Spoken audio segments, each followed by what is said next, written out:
মিষ্টি কিছুটা আশ্বস্ত হয়। আমিনা হঠাৎ করে মিষ্টিকে জিজ্ঞাসা করে, কিন্তু তুমি সিঁড়ি থেকে কিভাবে পড়ে গেলে আপু? এত রাতে সিঁড়ির কাছে কি করছিলে তুমি? আমি জানালা দিয়ে একজন ছায়ামূর্তিকে দেখতে পেয়েছিলাম। কে সেই ছায়ামূর্তি সেটা নিশ্চিত হওয়ার জন্যই তো আমি নিচে নামি, কিন্তু নিচে নামতে গিয়ে তবে পরবর্তীতে আমি একটা চেনা কণ্ঠস্বর শুনতে পাই। কিন্তু এটা কি করে সম্ভব? এমন সময় মিষ্টির কেবিনে প্রবেশ করে একজন যুবক। অতঃপর সে গম্ভীর কণ্ঠে বলে ওঠে, কেন সম্ভব নয়? এই যে আমি। মিষ্টি অবাক চোখে যুবকটির দিকে তাকায়। আমিনাও ভ্রু কুঁচকে তাকায়। মিষ্টির উদ্দেশ্যে বলে, এই যুবকটিই তো তোমাকে এখানে হাসপাতালে নিয়ে আসতে আমাদের সাহায্য করেছে আপু। এমনকি ইনিই তোমায় রক্ত দিয়েছেন। তুমি কি এনাকে চেনো? মিষ্টি বলে, ও হলো আসাদ, আমার স্কুল কলেজ আর ভার্সিটি জীবনের সেরা বন্ধু। কিন্তু ও এখানে কি করছে? আসাদ ধীর পায়ে এগিয়ে এসে বলে, একজন বন্ধুর বিপদে আরেক বন্ধু এগিয়ে আসবে, এটাই তো স্বাভাবিক, তাই না? কিন্তু তুমি বাংলাদেশ থেকে ফ্রান্সে কিভাবে এলে আসাদ? আর আমার উপর গোপনে নজরই বা রাখতে কেন? এর আগেও আমি বহুবার খেয়াল করেছি কেউ গোপনে আমার উপর নজর রাখতো। সেটা কি তুমিই ছিলে? আসাদ মাথা নাড়িয়ে বলে, হ্যাঁ, আমি তোমার উপর এতদিন গোপনে নজর রাখছিলাম। কিন্তু কেন? কারণ তোমার বাবা আমায় এই দায়িত্ব দিয়ে গেছেন। ড্যাড? হ্যাঁ, তুমি হয়তো জানো না, কিন্তু আমিও এখন এই সন্ত্রাস দমন মিশনে অংশ নিয়েছি। আঙ্কেলের মাধ্যমেই মূলত আমার এই মিশনে যোগ দেওয়া। আর মিস্টার রাফসান শিকদার নিখোঁজ হওয়ার পর মূলত তাকে রিপ্লেস করার জন্যই আমার ফ্রান্সে আসা। আমি এখানে আসার পরেই আঙ্কেল আমায় দায়িত্ব দেন তোমার উপর নজর রাখার। কেননা উনি তোমায় নিয়ে চিন্তিত ছিলেন। তুমি যেভাবে জেদ দেখিয়ে বাংলাদেশে ফিরে না গিয়ে এখানে থাকার সিদ্ধান্ত নিলে, আর চারদিকে কত শত্রু লুকিয়ে থাকতে পারে সেই নিয়ে তোমার কোনো আন্দাজও নেই। মূলত এই কারণেই তোমাকে নিরাপত্তা দিতে আমিও গোপনে তোমার উপর নজর রাখি। আমিনা বলে ওঠে, ও আচ্ছা, এই জন্য আপু প্রায়শই বলতো যে কেউ তার উপর নজর রাখতো। আপু তাহলে ঠিকই ধরেছিল। এদিকে মিষ্টির চোখে আধার নেমে আসে। এতদিন তার মনে ক্ষীণ আশা ছিল যে হয়তোবা রাফসানি গোপনে লুকিয়ে তার দিকে নজর রাখছে, কিন্তু আজ যে তার সব আশা নিমিষেই শেষ হয়ে গেল। রাফসান কি তাহলে তার থেকে এতটাই বিচ্ছিন্ন হয়ে গেল? আর কি সে কখনোই রাফসানের দেখা পাবে না? এহেন ভাবনা মনে আসতে মিষ্টির চোখে জল চলে আসলো। এমন সময় একজন নার্স একটা ছোট্ট বাচ্চাকে কোলে নিয়ে মিষ্টির কেবিনে এলো। সে এসে বাচ্চাটিকে মিষ্টির কোলে তুলে দিয়ে বলল, এই নিন আপনার মেয়ে। মিষ্টি কাঁপা কাঁপা হাতে তার মেয়েকে কোলে তুলে নিল। মেয়েটি এখন পরম আবেশে ঘুমাচ্ছে। মিষ্টি তার নরম গালে চুমু খেলো, তার কানে কানে বলল, তুমি একদম চিন্তা করো না, তোমার মা সবসময় তোমার পাশে আছে। তোমার বাবার অভাব পূরণ করব আমি। আমি জানি না তোমার বাবা কবে আসবে আমাদের কাছে, তবে আমরা তার জন্য অপেক্ষা করব। আমি নিশ্চিত তাকে একদিন আমাদের কাছে ফিরতেই হবে। আমিনা উৎসুক হয়ে মিষ্টিকে বলে, আপু, তোমার মেয়ের জন্য কোনো নাম ভেবেছো? নাম? হুম, ওর নাম কি রাখা যায় বলো তো? মিষ্টি তার মেয়ের দিকে তাকিয়ে বলে, আমি চাই ওর নামের সাথে ওর বাবার নামের মিল থাকুক, তাই আমি ওর নাম রাখবো রাফা। ফাতেমা বিবি কেবিনে প্রবেশ করতে করতে বলেন, বাহ, বেশ সুন্দর নাম রেখেছো তুমি নিজের মেয়ের। মিষ্টি রাফাকে নিজের বুকের সাথে জড়িয়ে বলে, জানেন, ওকে আমি যতবার দেখেছি ততবারই আমার রাফসানের কথা মনে পড়ে যাচ্ছে। একদম নিজের বাবার মতোই হয়েছে ও। ফাতেমা বিবি বলেন, এতটা ভেঙে পড়ো না মিষ্টি, তুমি এখন একজন মা হয়েছো। এখন তোমায় আরো সাহসী হতে হবে। এরই মধ্যে হঠাৎ করে আসাদ বলে ওঠে, তোমায় এখন বাংলাদেশে ফিরতে হবে মিষ্টি। মিষ্টি হতবাক স্বরে বলে, এসবের মানে কি? আঙ্কেল আর তোমাকে নিয়ে কোনো ঝুঁকি নিতে চান না। এতদিন তোমার সব জেদ উনি মেনে নিয়েছেন, কিন্তু এখন আর না। তাছাড়া এখন শুধু তোমার একার ব্যাপার না, তোমার মেয়ের ব্যাপারও এখানে জড়িয়ে আছে। তোমাকে এখানে এভাবে একলা ফেলে রাখতে পারি না আমরা, তাই তোমাকে দেশে চলে যেতে বলছেন উনি। মিষ্টি তীব্র জেদ দেখিয়ে বলে, আমি আগেও বলেছি, এখনো বলছি, যতদিন না রাফসানের কোনো খোঁজ পাবো ততদিন আমি এই মার্সেই শহরের বাইরে এক পাও রাখবো না। আমি নিশ্চিত রাফসান একদিন না একদিন আমার কাছে ফিরেই আসবে। আমার জন্য, আমাদের সন্তানের জন্য ওকে ফিরতেই হবে। আপু, তুমি একটু ভেবে। আমি এসব ভেবেই বলছি। আসাদ দীর্ঘশ্বাস ফেলে বলে। আমিনা বলে, তাহলে তুমি নিজের জেদে অটল থাকবে। বেশ, তবে একটা কথা শুনে রাখো, এখানে থাকতে চাইলে তোমায় সম্পূর্ণ নতুন পরিচয়ে থাকতে হবে। এই মিশন থেকে তোমায় নিজেকে সরিয়ে নিতে হবে। এছাড়া তুমি যে রাফসান শিকদারের স্ত্রী এই কথাটাও গোপন রাখতে হবে, না হলে তোমার আর তোমার সন্তানের জীবনে বিপদ নেমে আসবে। কি বলছো তুমি এটা আসাদ? উনি ঠিকই বলেছেন আপু। আমি গোয়েন্দা সংস্থার সাথে যুক্ত থাকায় ব্যাপারটা বুঝতে পারছি। এখন তোমাদের জীবনের ঝুঁকি অন্য সময় থেকে অনেক বেশি। মিষ্টি তার মেয়েকে বুকের সাথে জড়িয়ে নিয়ে বলে। আমার মেয়েকে রক্ষা করার সব দায়িত্ব আমার। ওর উপর আমি কোনো বিপদের আঁচ লাগতে দেব না। নিজের স্বামীকেও আমি খুঁজে বের করব। তার জন্য আমার যা করতে হয় আমি তাই করব। হাতে একটা খাবারের থালা নিয়ে পুরো বাড়ি ঘুরে বেড়াচ্ছে মিষ্টি। ছুটে চলেছে ছোট্ট একটা বাচ্চা মেয়ের পেছনে। মিষ্টি অনেকক্ষণ ধরে ছোটার পর হাঁপাতে হাঁপাতে বলে। রাফা, মামুনি আর দুষ্টুমি করো না। মমের কাছে এসো, এই খাবারটুকু খেয়ে নাও। মম কি তোমার সাথে ছুটোছুটি করতে পারে বলো? এদিকে রাফা নিজের ফোকলা দাঁতের হাসি দিয়ে বলে। আমায় আগে ধরতে হবে, তারপর আমি খাবো। বলেই আবারও ছুটতে থাকে। মিষ্টি ক্লান্ত হয়ে থেমে গিয়ে একটা দীর্ঘশ্বাস ফেলে। চোখের চশমাটা ঠিক করে নিয়ে বলে। উফ, কি দোষী মেয়ে। একদম বাবার মতো হয়েছে। ওর বাবা যেমন সারাটা জীবন আমার থেকে পালিয়ে পালিয়ে বেড়ালো, ঠিক ও তেমনি। পুরো কথাটা শেষ করার আগে কেন জানি মিষ্টির চোখে জল চলে এলো। ভূমধ্য সাগরের তীর ঘেঁষে বয়ে গেছে অনেক স্রোত। কালের পরিক্রমায় অতিক্রান্ত হয়েছে দীর্ঘ 6টি বছর। বছর 21-এর মিষ্টি এখন পা দিয়েছে 27-এ। সাথে এসে জুটেছে 6 বছর বয়সী ছোট্ট রাফার মা হয়ে ওঠার বিশাল দায়িত্ব। অথচ এত গুরুত্বপূর্ণ একটা সময়ে রাফসান তার পাশে নেই। সেই যে 6 বছর আগের এক বিস্ফোরণে মিষ্টির জীবন থেকে হারিয়ে গেল রাফসান, তারপর থেকে এখন অবধি সে আর ফেরেনি। রাফসানের জন্য অপেক্ষা করতে করতে মিষ্টির জীবনে অনেকগুলো দিন কেটে গেছে, তবে এখনও সে আশা ছাড়েনি। মিষ্টির বিশ্বাস একদিন না একদিন তার রাফসান আবারও ফিরে আসবে তার কাছে। হঠাৎ পিঠে কারো স্পর্শ পেয়ে পিছনে ফিরে তাকায় মিষ্টি। পিছনে ফিরে তাকাতেই দেখতে পায় আমিনাকে। তাকে দেখে নিজের চোখের জল মুছে নেয়। আমিনা মলিন হেসে বলে। এভাবে চোখের জল মুছে কি লাভ মিষ্টি আপু? নিজের মনের কষ্ট তো তুমি লুকাতে পারবে না। তুমি তো জানো আমি না, আমি নিজের দুর্বলতা কারো কাছে প্রকাশ করতে চাই না। কারণ এই কষ্টগুলোই যে আমার শক্তি দেয় সামনে এগিয়ে যাবার। এরই মধ্যে রাফাকে কোলে নিয়ে উপস্থিত হয় আসাদ। আসাদ এসেই বলে। এই যে অ্যাঞ্জেল রাফাকে ধরে নিয়েছে। এখন রাফা তার মমের হাতে ভাত খাবে। রাফা খুশি হয়ে বলে। মিষ্টি এগিয়ে গিয়ে আসাদকে উদ্দেশ্য করে বলে। তুমি না থাকলে যে রাফাকে আমি কিভাবে সামলাতাম ভেবেই আমি মাঝে মাঝে দীর্ঘশ্বাস ফেলি জানো। তোমার মতো করে ওকে আর কেউ শান্ত করতে পারে না। আসাদ রাফার গালে একটা হামি দিয়ে বলে। আমার প্রিন্স রাফা বলে কথা। প্রিন্সকে তো তার অ্যাঞ্জেলি শুধু নিয়ন্ত্রণ করতে পারে, তাই না প্রিন্সেস? রাফা মাথা নাড়ায়। মিষ্টি এই সুযোগে রাফাকে খাইয়ে দিতে থাকে। কিছুটা দূরে দাঁড়িয়ে এই দৃশ্য দেখেন মিষ্টির মা বাবা সুইটি চৌধুরী ও মোর্শেদ চৌধুরী। মূলত মিষ্টি যখন স্পষ্ট জানিয়ে দেয় সে মার্সেল ছেড়ে কোথাও যাবে না, তখন মোর্শেদ চৌধুরী ভীষণ দুশ্চিন্তায় পড়ে যান। অন্যদিকে সুইটি চৌধুরীও তার মেয়ের চিন্তায় চিন্তায় ভীষণ অসুস্থ হয়ে পড়েন, যার ফলে তাকে হাসপাতালে ভর্তি করাতে হয়। সেই সময় মোর্শেদ চৌধুরী সুইটি চৌধুরীকে সুস্থ করার জন্য তাকে সমস্ত ঘটনা খুলে বলতে বাধ্য হন।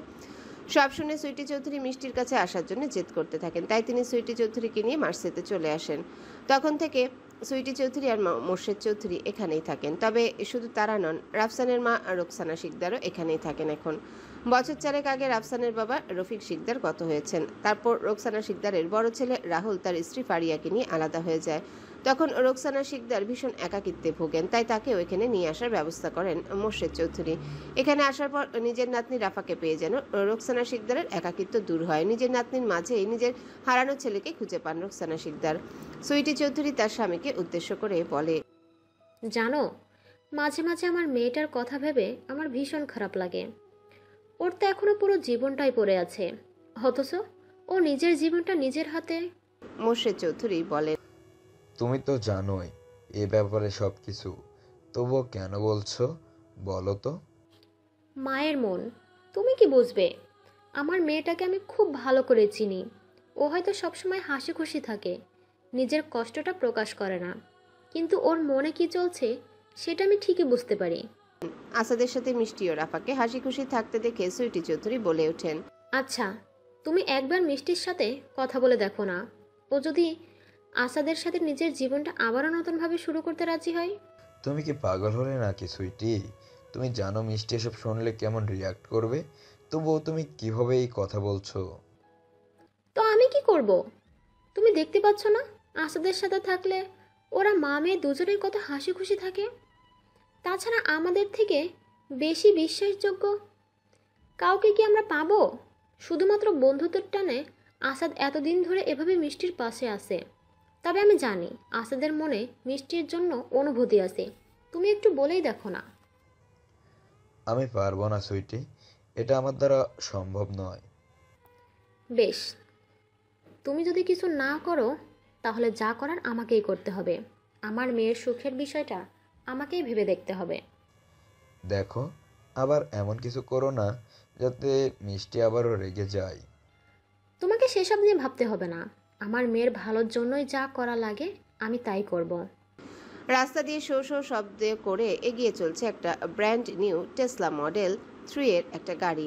সেই গাড়ির ভিতর বসে আছে এক সুদর্শন ব্যক্তি। বয়স তার 30 পেরিয়েছে, তবে চেহারা দেখে তা বোঝার উপায় নেই, এতটাই সতেজ শরীর তার। একটি পুলিশ স্টেশনের সামনে এসে গাড়িটা থামলো। গাড়ি থেকে নেমে এলেন সেই ব্যক্তি, অতঃপর প্রবেশ করলেন পুলিশ স্টেশনে। পুলিশ স্টেশনের ভেতরে অপেক্ষারত ছিলেন একজন পুলিশ ইন্সপেক্টর। তিনি হঠাৎ করে এভাবে অচেনা অজানা ব্যক্তিকে থানায় প্রবেশ করতে দেখে বলে ওঠেন, কে আপনি? আর এভাবে থানায় প্রবেশ করছেন কেন? আপনি জানেন না এ সময় সাধারণ মানুষের থানায় প্রবেশ করা নিষেধ? চোখ থেকে সানগ্লাসটা খুলে পুলিশ ইন্সপেক্টরকে ভালো করে পর্যবেক্ষণ করলো আগন্তুক ব্যক্তি। তার বুকে ঝোলানো নেম প্লেটে এলিয়ট ডুপ নামটা জলজল করছে। সে বলে উঠল, আপনি যার জন্য এখানে অপেক্ষা করেছিলেন আমি সেই। মানে আপনি ইমানুয়েল? ইমানুয়েল পল, নাম তো শুনেছেন নাকি? এলিয়ট ডুপ দুদিকে মাথা নাড়িয়ে তড়িঘড়ি করে বলে ওঠেন, বসুন স্যার। ইমানুয়েল পল বসে পড়ল। অতঃপর ইশারা করে এলিয়টকেও বসার নির্দেশ দিতেই তিনি বসে পড়েন। ইমানুয়েল পল এবার ডেস্কের উপর থাকা একটা ফাইল তুলে নিয়ে বলে, আপনি নিশ্চয়ই জানেন উপর মহল থেকে আমায় কেন এখানে পাঠানো হয়েছে। মানে? ভনিতা না করে স্পষ্ট করেই বলুন।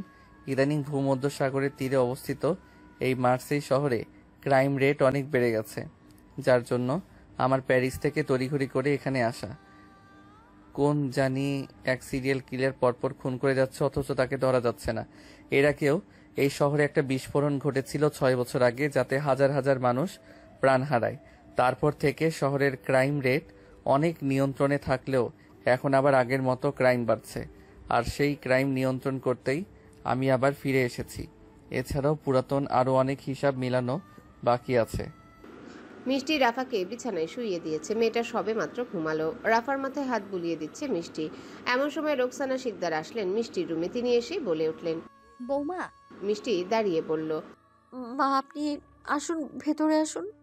রোকসানা শিকদার ভেতরে এসে রাফার দিকে তাকিয়ে বললেন, ও ঘুমিয়েছে? হ্যাঁ, একটু আগেই ঘুমালো।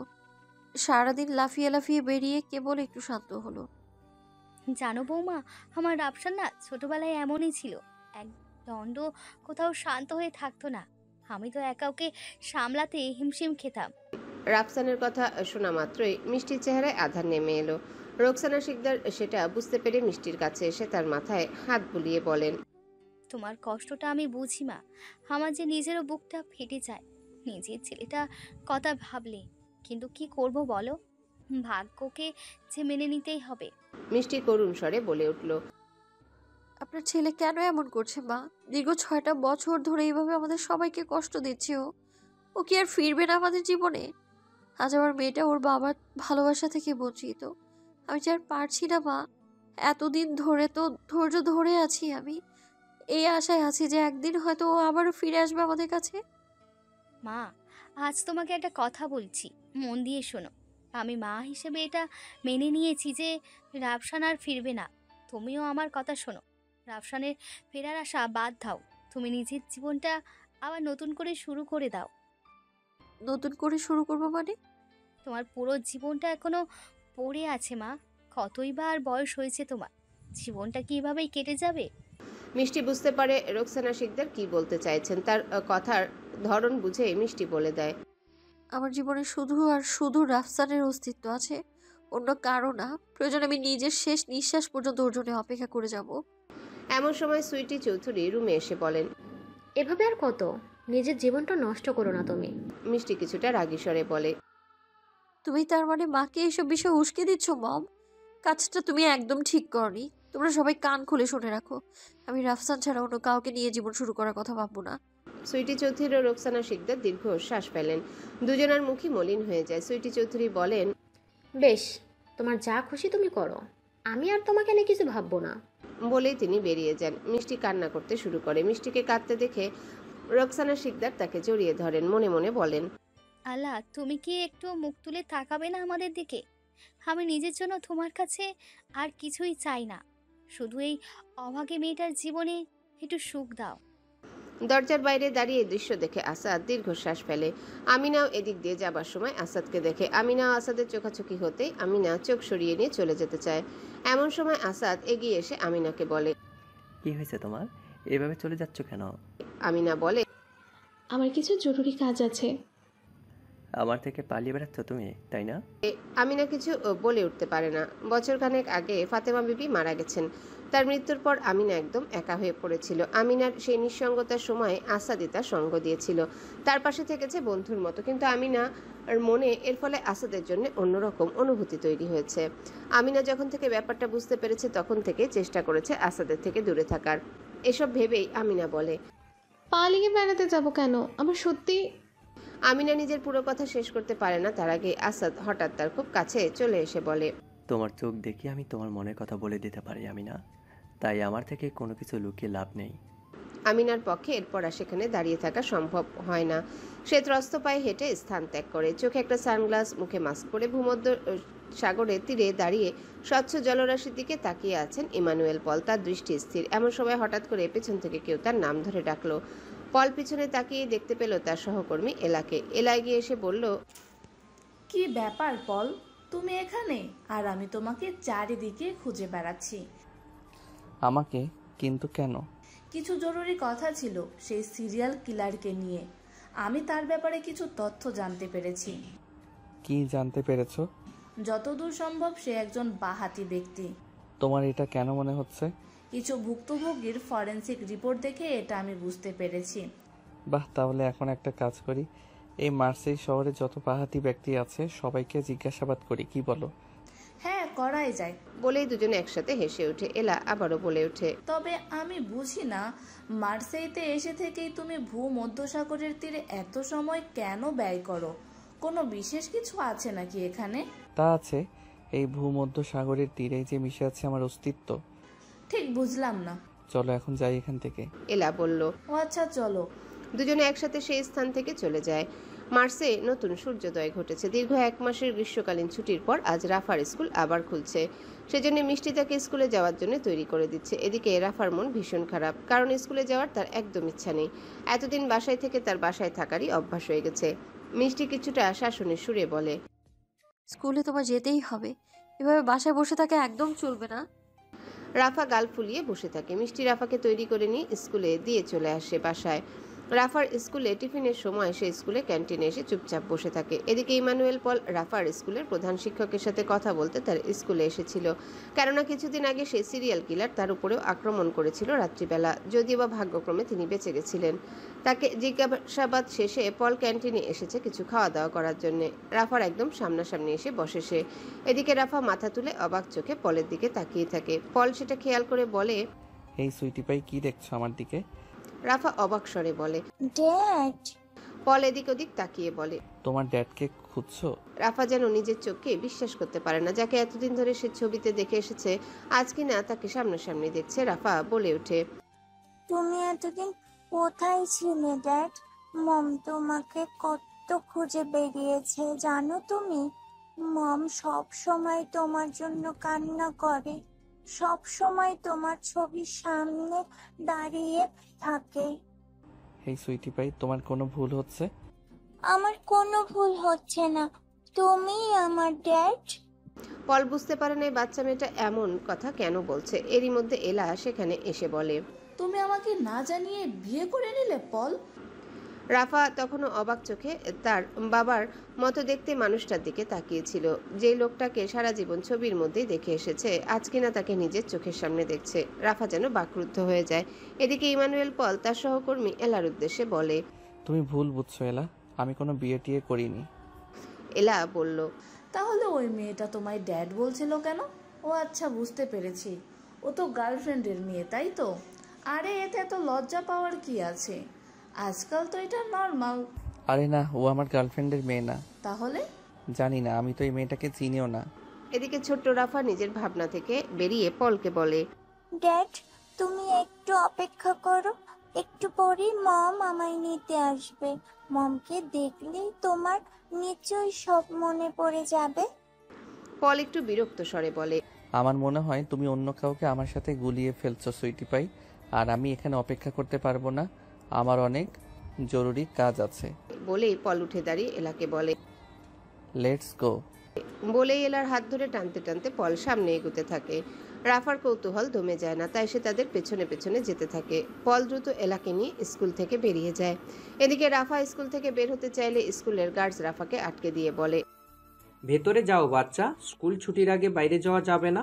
রাফা আকুতি সুরে বলে, প্লিজ আঙ্কেল, আমায় বাইরে যেতে দিন, আমার ড্যাড চলে যাচ্ছে। আচ্ছা তুমি ভেতরে যাও, স্কুল ছুটি হলে তোমার ড্যাড তোমায় আবার নিতে আসবে। ছোট্ট রাফা বুঝতে পারে না সে এখন গার্ডসকে কিভাবে বোঝাবে সমস্ত কিছু, তাই সে কান্না করতে শুরু করে দেয়। গার্ডস তো ব্যতিব্যস্ত হয়ে ওঠে। এরই মধ্যে স্কুল ছুটি হয়ে যায়। ছুটির ঘন্টা শোনা মাত্র রাফা ছুটে বাইরে চলে আসে, কিন্তু আশেপাশে তাকিয়ে আর পলকে খুঁজে পায় না। এরই মধ্যে আসাদ রাফাকে নিতে চলে আসে। আসাদকে দেখা মাত্রই রাফা ছুটে গিয়ে বলে, অ্যাঞ্জেল, তুমি এসেছো, মম আসেনি? তোমার মম এসেছে তো, ওই তো তোমার মম তোমার জন্য কিছু টেডি কিনছে। রাফা দেখে তার স্কুলের সামনে একটা দোকান থেকে টেডি বিয়ার কিনছে। রাফা এবার ছুটে যায় মিষ্টির কাছে। মিষ্টি রাফাকে এভাবে ছুটে আসতে দেখে কিছুটা শাসনের সুরে বলে, তোমাকে বলেছি না রাস্তায় এইভাবে ছুটোছুটি করবে না। রাফা হাঁপাতে হাঁপাতে বলে, মম, তোমায় জরুরি কিছু জানানোর আছে। মিষ্টি এবার রাফার দিকে ভালোভাবে খেয়াল করে বলে, কি হয়েছে রাফা, তোমায় এমন লাগছে কেন? রাফা বলে, আমি আজকে ড্যাডকে দেখেছি। রাফার কথা শোনা মাত্রই মিষ্টির হাত থেকে টেডি পড়ে যায়। সে হাঁটু গেড়ে বসে রাফার সামনে, কাপা কাপা হাতে রাফার কাঁধে হাত রেখে বলে, কি বলছো কি তুমি? তোমার ড্যাডকে দেখেছো? রাফা মাথা নাড়ায়। আসাদ এগিয়ে এসে বলে, কি হয়েছে মিষ্টি? রাফা এবার মিষ্টি ও আসাদকে সমস্ত ঘটনা খুলে বলতে শুরু করে। সব শোনার পর মিষ্টি রাফাকে বলে, কোথায় গেছে তোমার ড্যাড? জানি না মম, ড্যাডের সাথে একটা আন্টি ছিল, সেই আন্টিকে নিয়ে ড্যাড স্কুল থেকে বেরিয়ে গেছিল। তারপর তো গার্ডসরা আমায় আর স্কুল থেকে বের হতে দেয়নি, তাই আমিও আর ড্যাডকে খুঁজতে পারিনি। রাফার কথা শুনে মিষ্টি পাগলের মতো ছুটতে থাকে। রাস্তার মধ্যে দাঁড়িয়ে চিৎকার করে বলতে থাকে, রাফসান, কোথায় আপনি? ফিরে আসুন প্লিজ। দীর্ঘ 6টা বছর ধরে আমি আপনার ফেরার আশায় আছি, আর এতদিন পর আপনি এসে আমার সাথে দেখা না করেই চলে গেলেন। এত পাষাণ আপনি। বলেই মিষ্টি কাঁদতে থাকে। আসাদ এগিয়ে এসে মিষ্টির কাঁধে হাত রেখে বলে, মিষ্টি নিজেকে সামলাও তুমি, এতটা ভেঙে পড়ো না। রাফা ছোট মানুষ, কি দেখতে কি দেখেছে, ওর কথায় এত গুরুত্ব দিও না। মিষ্টি নিজের চোখের জল মুছে বলে, না, আমার রাফাকে দেখে মনে হয়নি ও ভুল কিছু দেখেছে। একটা মেয়ে তার বাবাকে চিনতে ভুল করতে পারে না। আমাদেরকে রাফসানকে খুঁজে বের করতে হবে আসাদ। বলেই মিষ্টি রাফার কাছে গিয়ে বলে, আচ্ছা, তোমার ড্যাড হঠাৎ করে স্কুলে চলে এলো কেন? রাফা বলে, আমি তো কিছু জানি না মম, ড্যাড তো হঠাৎ করেই ক্যান্টিনে এসে আমার সামনে বসে পড়ল। আমি তো তাকে দেখেই অবাক হয়ে গেছিলাম। কিন্তু স্কুলে তো এভাবে হঠাৎ করে বাইরে কেউ প্রবেশ করতে পারে না। তাহলে মিষ্টি কিছু একটা ভেবে স্কুলের সামনে গিয়ে গার্ডসকে জিজ্ঞাসা করলো। আচ্ছা, স্কুলে কি আজকে বাইরে কেউ এসেছিল? গার্ডস বলল, হ্যাঁ, একজন পুরুষ আর একজন মহিলা বিশেষ অনুমতি নিয়ে প্রিন্সিপালের সাথে দেখা করতে এসেছিল। মিষ্টি আসাদকে উদ্দেশ্য করে বলে, আমাদের এক্ষুনি প্রিন্সিপাল স্যারের সাথে দেখা করতে হবে গিয়ে। ওনার সাথে কথা বললেই পুরো বিষয়টা স্পষ্ট হবে। আসাদ বলে, ঠিক আছে চলো। আসাদ ও রাফাকে সাথে নিয়ে প্রিন্সিপালের অফিসের সামনে এসে দাঁড়িয়ে আছে মিষ্টি। কিছু সময় অপেক্ষা করার পর স্কুলের একজন কর্মচারী বলেন, আপনারা এখন ভিতরে যেতে পারেন। মিষ্টি আসাদ ও রাফাকে নিয়ে দ্রুত গতিতে ভেতরে চলে যায়। রাফার স্কুলের প্রিন্সিপাল মিস্টার স্টেফেন মিষ্টি ও আসাদকে দেখেই বলেন, বসুন। কোনো সমস্যা? হঠাৎ এইভাবে দেখা করতে চাইলেন যে? রাফাক স্কুলে কোনো প্রবলেম হয়েছে? মিষ্টি বলে, না মিস্টার স্টিফেন, সেরকম কিছুই না। আসলে অন্য একটা বিষয়ে কথা বলার জন্য এখানে আসা। কি বিষয়? কিছু মনে করবেন না। আসলে আমি শুনলাম আজ স্কুলে একজন পুরুষ আর একজন মহিলা আপনার সাথে দেখা করতে এসেছিলেন। তারা কারা সেটা কি জানতে পারি আমরা? মিস্টার স্টিফেন কিছুক্ষণ ভেবে বললেন, কেন বলুন তো? আপনি হঠাৎ এই বিষয়ে জানতে চাইছেন কেন? আসলে রাফা বলছিল যারা এসেছিল তাদের মধ্যে একজনকে নাকি ওর খুব চেনা চেনা লেগেছে। অনেকদিন আগে হারিয়ে ফেলা কারোর সাথে নাকি রাফা সেই লোকটার মিল খুঁজে পেয়েছে, তাই জানতে চাওয়া। মিস্টার স্টিফেন কিছুটা অবাক হয়ে বলেন, ও আচ্ছা, কিন্তু আমার সাথে তো ডিটেকটিভ এজেন্সি থেকে দুজন দেখা করতে এসেছিল। Detective agency? হ্যাঁ, আপনারা হয়তো জানেন না, কিন্তু কিছুদিন আগে রাতের বেলা কেউ একজন আমার উপর হামলা করেছিল।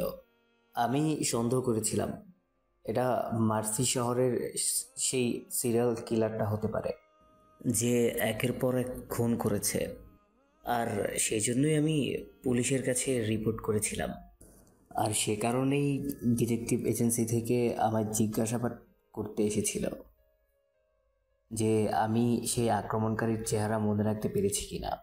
কিন্তু আক্রমণকারী তো মাস্ক পরা ছিল, তাই তার চেহারা আমার দেখা হয়নি। এটুকুই বললাম। তারপর ওনাদের কফি অফার করলাম, ওনারা কিছু না খেয়ে চলে গেলেন। মিষ্টির কাছে এবার ব্যাপারটা খটকা লাগে। মিস্টার স্টিফেন কফি অফার করতে খেলো না, আবার স্কুলের ক্যান্টিনে গেল, সেখানেও খাবার না খেয়ে রাফা দেখা দিয়ে চলে গেল। তাহলে কি মূল উদ্দেশ্য ছিল রাফার সাথে দেখা করা? তাহলে কি এটা রাফসানি? মিষ্টি বলে, যদি এটা সত্যি আপনি হন তাহলে এত লুকোচুরি কেন? আমাকে সবটা জানতেই হবে। মিষ্টি মন খারাপ করে বাড়িতে ফিরল। তার মনে এখন হাজারো প্রশ্ন ঘুরপাক খাচ্ছে। মিষ্টি সেসব প্রশ্নের কোনো উত্তর খুঁজে পাচ্ছে না। প্রশ্নগুলো ক্রমশ তাকে বিরক্ত করে চলেছে। মিষ্টির চোখে জল বেয়ে পড়ছে অনবরত। মিষ্টির এহনো অবস্থার মধ্যে রোকসানা শিকদার এসে বসলেন তার পাশে। তিনি এসে অশ্রুসিক্ত কণ্ঠে বলেন, রাফা, এসব কি বলছে মিষ্টি? সত্যি কি আমার রাফসান ও ফিরে এসেছে? ওকে দেখেছে রাফা? মিষ্টি মাথা দুই দিকে নাড়িয়ে বলে, হ্যাঁ মা, আমি যেন অনেক দিন পর নতুন আশা খুঁজে পেলাম। কিন্তু রাফসান কি সত্যি ফিরবে আমার কাছে? এমন সময় রোকসানা শিকদার বললে, কেন ফিরবে না? ওকে ফিরতেই হবে আমাদের কাছে। আমি ওর বৃদ্ধ মা, ওর জন্য অপেক্ষা করছি। তুমি ওর স্ত্রী আছো, এমনকি ওর একটা মেয়েও আছে। ও আমাদের থেকে আর দূরে থাকতে পারবে না। কিন্তু ও কেন সবসময় পালিয়ে বেড়ায় মা? ওর এই মিশনের জন্য? কিন্তু আমি তো এই মিশনে ওর সঙ্গী ছিলাম, তবু কেন বারবার এইভাবে কষ্ট দেয় আমায়? আমরা কি একটু সুখে সংসার করার ডিজার্ভ করি না? আমাদের তো বিয়ে হয়েছিল, কিন্তু বিয়ের পর একদিনও শান্তিতে সংসার করতে পারিনি। যদিও বা একসময় গিয়ে মনে হলো সবকিছু ঠিক হয়ে যাবে, কিন্তু কিচ্ছু ঠিক হলো না। উল্টো সব কিছু যেন আরো এলোমেলো হয়ে গেল। বারবার ও এইভাবে কেন কষ্ট দিচ্ছে আমায়? কি ভুল করেছি আমি? তুমি কোনো ভুল করনি মা। তুমি তো একটা ভালো মেয়ে। তোমার মতো মেয়েই হয় না। তবুও জানি না ভাগ্য কেন আমাদের সাথে এই নির্মম খেলা খেলছে। এদিকে বাইরে সুইটি চৌধুরী মোর্শেদ চৌধুরীকে বলছেন, এসব কি শুরু হলো? এই সব কিছুই তো আমি বুঝতে পারছি না। আমার মেয়ের জীবনে কি একটুও শান্তি লেখা নেই? এতদিন ধরে যখন ধীরে ধীরে আমার মেয়ের স্বাভাবিক জীবনে ফিরল, তখন আবার হঠাৎ করে অতীতের হাতছানি কেন? এটা মোটেই ঠিক না। সব দোষ তোমার। তুমি কেন ওই রাফসানের সাথে আমার মেয়ের বিয়ে দিয়েছিলে? তোমার এই একটা সিদ্ধান্তের জন্য আজকে আমার মেয়ের জীবন এমন এলোমেলো হয়ে গেল। আমি ঘৃণা করি তোমাকে এই কারণে। তুমি আমাকে দোষ দেওয়ার বন্ধ করো সুইটি। এসব তোমার মেয়ের জেদের জন্যই হয়েছে। ও ওই দিন মিশনে যোগ দেওয়ার জন্যই রাফসানকে বিয়ে করেছিল। তাহলে এখন তুমি আমায় কেন বলছো? মিশন, মিশন, এই মিশনে, মিশন, মিশন, মিশন, এই মিশনের জন্যই সব কিছু নষ্ট হয়ে গেল। আমার হাসি খুশি মেয়েটা আজ এই কী অবস্থা! আমি এসব আর নিতে পারছি না। আল্লাহ কেন যে আমায় তুলে নিচ্ছে না জানি। এসব কিছু মেনে নেওয়া কষ্টকর, কিন্তু এভাবে বলো না সব কিছু ঠিক হয়ে যাবে। আর কিচ্ছু ঠিক হবার নেই। একবার শুধু আমাকে ওই রাফসানার মুখোমুখি হতে দাও। এবার ওকে উচিত শিক্ষা দেব আমি, দিয়েই ছাড়বো আমি। আমার মেয়ের জীবনে সিনেমিনে খেলার কোনো অধিকারও নেই, এটা আমি ওকে স্পষ্ট করে বুঝিয়ে দেব। আর রাফা মিষ্টির কাছে এসে বলে, মম, ড্যাড কোথায় চলে গেছে? ড্যাড কি কখনো আর আমাদের কাছে ফিরবে না? মিষ্টি রাফার মাথায় হাত বুলিয়ে দিয়ে বলে, ফিরবে। তোমার ড্যাডকে ফিরতেই হবে। আমি কথা দিচ্ছি তোমায়, তোমার ড্যাডকে তোমার কাছে আনবই আমি। ছোটবেলা থেকে তুমি তোমার যে পাওনা ভালোবাসা থেকে বঞ্চিত হয়েছো, সেই ভালোবাসা পাবে তুমি। রোকসানা শিকদার মিষ্টিকে জিজ্ঞাসা করেন, কিন্তু তুমি কিভাবে রাফসানকে খুঁজে বের করবে? উনি সারা জীবনই আমার থেকে পালিয়ে বেরিয়েছেন, তবে এবার আমি ওনাকে আর পালাতে দেব না। উনি যেখানেই থাকুক ওনাকে খুঁজে বের করবই আমি। বলেই মিষ্টি উঠে দাঁড়ালো। তার চোখে এক অদ্ভুত আত্মবিশ্বাস দেখা গেল। এরই মধ্যে সুইটি চৌধুরী এসে বললেন, তুমি ভুলে যাও রাফসানের কথা, ও কখনো তোমার কথা ভাবেনি। তাহলে তুমি কেন নিজের জীবনের এতগুলো বছর নষ্ট করছো ওর কথা ভেবে? অনেক ভেবেছো রাফসানের কথা, এবার অন্তত তো নিজের কথা ভাবো, নিজের মতো বাঁচার চেষ্টা করো। মিষ্টি বলে, এভাবে বলো না মম। আমি এভাবেই বলবো, তোমার আর কারো খোঁজ করতে হবে না। যে তোমার কাছে ধরা দিতে চায় না তার কাছে তোমায় যেতে হবে না। তুমি বরং ভাবো নিজের আর নিজের মেয়ের ভবিষ্যতের কথা। আর রাফসানকে খোঁজার দায়িত্ব আমার। এবার শুধু আমি ওকে খুঁজে পাই, তারপর আমি ওর সাথে তোমার ডিভোর্সের ব্যবস্থা করব। রোকসানা শিকদার হতবাক স্বরে বলেন, এসব কি বলছেন আপনি? আমি যা বলছি একদম ঠিক বলছি। আপনার ছেলে আমার মেয়ের জীবনটা পুরোপুরি নরকে পরিণত করেছে। আমার মেয়েকে অনেক কষ্ট দিয়েছে। এসব কোনো কিছুই আমার মেয়ের ডিজার্ভ করে না। এবার আমি আমার মেয়েকে সেই সুখের সন্ধান দেব যেটাও ডিজার্ভ করে। যদি আমি রাফসানকে খুঁজে পাই তাহলে শুরুতেই রাফসানের সাথে আমার মেয়ের ডিভোর্স করিয়ে নেব, তারপর অন্য কারোর সাথে ওর বিয়ে। মিষ্টি আচমকা চিৎকার করে বলে ওঠে, চুপ, একদম চুপ। এসব কি আজে বাজে কথা বলছো তুমি? আমি শুধু আর শুধু রাফসানের, অন্য কারোর সাথে বিয়ে? ছি, এসব কথা আমি ভাবতেও পারি না। রাফসান যদি বেঁচে নাও থাকতো তাও পারতাম না, আর এখন যদি ও বেঁচে থাকে তাহলে তো আরোই না। রাফসান স্বামী আমার সন্তানের বাবা, আর ও আমার সব কিছু। বলে মিষ্টি হঠাৎ করে কোথাও বেরিয়ে যায়। সুইটি বলে ওঠেন, মিষ্টি শোনো আমার কথা, এভাবে যেও না। কিন্তু মিষ্টি কারো কথা শুনে না। সে দৌড়ে চলে নিজের গন্তব্যে, যে গন্তব্য তার ছাড়ার কারো নয়। রাতে তখন গভীর আধার নেমে এসেছে। মিষ্টি এই আধারের মধ্যে ছুটে চলেছে, তার চোখে জল। মিষ্টি হঠাৎ একটু দম নিয়ে বলে, তুমি ফিরবে না রাফসান? সব সময় আমায় কষ্ট দিয়েই যাবে তুমি? এমন সময় হঠাৎ মিষ্টি লক্ষ্য করে কেউ যেন তার উপর নজর রাখছে। মিষ্টি আচমকা পেছনে তাকিয়ে দেখে মুখোশ পরা কোনো এক ব্যক্তি। মিষ্টি বলে ওঠে, কে আপনি? হঠাৎ করে সেই মুখোশ পরা ব্যক্তি তার পেছন থেকে একটা ছুরি বের করে তার দিকে এগোতে থাকে। মিষ্টি ভয়ে বলে ওঠে, কে কে আপনি? কিন্তু লোকটি কোনো উত্তর না দিয়ে তার দিকে এগোতে থাকে। ভয়ে মিষ্টি কাঁপতে থাকে। আচমকা তার মার্সেই শহরের সেই সিরিয়াল কিলারের কথা মনে পড়ে যায়। মিষ্টি বুঝতে পারে এটাই হয়তো সেই সিরিয়াল কিলার। তাহলে কি মিষ্টি এর পরবর্তী টার্গেট হতে চলেছে? মিষ্টি আর কিছু বলতে বা ভাবতে পারে না। তার যেন মনে হয় এই মুহূর্তে তার জীবনটা শেষ হতে চলেছে। মিষ্টি চোখ দুটো বন্ধ করে নেয়। এমন সময় হঠাৎ মিষ্টি বুঝতে পারে কেউ যেন তার সামনে এসে দাঁড়িয়েছে। না, এটা সেই সিরিয়াল কিলার নয়। এক চেনা চেনা গন্ধ। মিষ্টি বুঝতে পারছে তার সামনে তার খুব আপন কেউ দাঁড়িয়ে। মিষ্টি অবাক স্বরে বলে ওঠে, রাফসান। চোখ খুলতেই মিষ্টি দেখে রাফসান সিরিয়াল কিলারকে ধরে রেখেছে। সে পারেনি মিষ্টির কোনো ক্ষতি করতে। মিষ্টির মুখে হাসি ফুটে ওঠে। মিষ্টি রাফসানকে কিছু বলতেই যাবে, এমন সময় এসে সিরিয়াল কিলার ছুরি নিয়ে মিষ্টির দিকে এগোতে থাকে। আবার মিষ্টি ভীষণ ভয় পেয়ে যায়। সে কিছু বুঝে ওঠার আগে রাফসান মিষ্টির সামনে চলে আসে এবং ছুরিটা রাফসানের পেটে ঢুকে যায়। মিষ্টি আর্তনাদ করে বলে ওঠে, রাফসান। এর মধ্যে এলা কিছু পুলিশ সদস্যকে নিয়ে সেখানে চলে আসে এবং তারা সবাই মিলে সিরিয়াল কিলারকে ঘিরে ধরে। সিরিয়াল কিলার পালানোর চেষ্টা করেও ব্যর্থ হয় এবং তাকে ধরে ফেলা হয়। মিষ্টি রাফসানের কাছে বসে পড়ে এবং কান্নারত স্বরে বলে, তোমার কিচ্ছু হবে না রাফসান। এতদিন পর আমি তোমায় ফিরে পেয়েছি, আর তোমায় আমি হারাতে পারবো না। এদিকে রাফসান কোনো কিছু না বলে ব্যথার চোটে জ্ঞান হারিয়ে ফেলে। অতঃপর সবাই মিলে রাফসানকে নিয়ে হাসপাতালে চলে যায়। হাসপাতালে সবাই মিলে অপেক্ষা করছে ডাক্তারের আগমনের জন্য। রাফসানকে ওটিতে নিয়ে যাওয়া হয়। মিষ্টি ক্রমশ প্রার্থনা করে চলেছে যেন সবকিছু ঠিক হয়ে যায়। এমন সময় আসাদ, মোর্শেদ চৌধুরী, আমিনা সেখানে চলে আসে। আমিনা এসে মিষ্টির পাশে বসে বলে, কি শুনলাম আমি মিষ্টি আপু, তোমার উপর নাকি আক্রমণ হয়েছিল? মিষ্টি আমিনাকে সব ঘটনা খুলে বলে। সব শুনে আমিনা হতবাক হয়ে যায়। মোর্শেদ চৌধুরী বলেন, রাফসান এখন কেমন আছে আর ও এতদিন কোথায় ছিল, কিছু জানোনি তুমি? আমি কিচ্ছু জানি না আব্বু, একমাত্র ও সুস্থ হলেই আমি সবটা জানতে পারবো। কিছু সময় পর একজন ডাক্তার এসে বলে, মিস্টার রাফসান এখন অনেকটাই সুস্থ, আপনারা চাইলে তার সাথে গিয়ে দেখা করতে পারেন।